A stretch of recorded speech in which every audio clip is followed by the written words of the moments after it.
ఇప్పుడంటే ఫ్యాషన్ పేరిట జుట్టును విరబోసుకుని తిరగటం ట్రెండ్ అయిపోయింది. కానీ మన పూర్వకాలంలో వయస్సుతో సంబంధం లేకుండా ప్రతి మహిళ జడ వేయటం ఒక ఆచారం, ఒక ఆధ్యాత్మిక సంకేతం. అప్పట్లో జడ కూడా 3 విధాలుగా వేసుకునేవారు.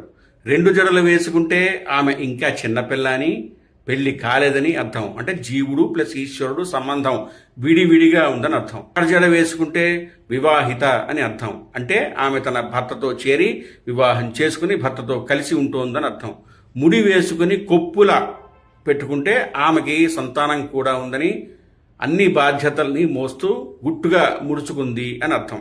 జీవితం గుట్టుగా ముడుచుకుని కుటుంబాన్ని కాపాడే తల్లి శక్తి అన్నమాట. కానీ ముఖ్యంగా జడని ఎప్పుడైనా 3 పాయలుగా విడదీసి అల్లేవారు. ఆ 3 పాయల అర్థం ఎంత గొప్పదంటే తాను, భర్త, సంతానం అని అర్థం. సత్వ, రజ, తమో గుణాలు, జీవుడు, ఈశ్వరుడు, ప్రకృతి. అంటే జడ అనేది కేవలం హెయిర్ స్టైల్ కాదు, ఒక జీవిత తత్వం. జడ వేసుకోవటం వల్ల జుట్టు గజిబిజి కాకుండా ఉంటుంది, మనసు స్థిరంగా ఉండటానికి కూడా సహాయం చేస్తుంది. ఎనర్జీ కంట్రోల్ అన్నమాట. పెద్దలు చెబుతారు జుట్టు విరబోసుకుంటే నెగటివ్ ఎనర్జీ ఆకర్షితం అవుతుందని. ఆలయాలకు వెళ్ళినా, పూజ చేసుకుంటున్న జడ ముడి వేసుకోవటం శుభం. జడ వేసుకోవటం మానేసి టెన్షన్లు మాత్రం గట్టిగా తీసేసుకుంటున్నాం.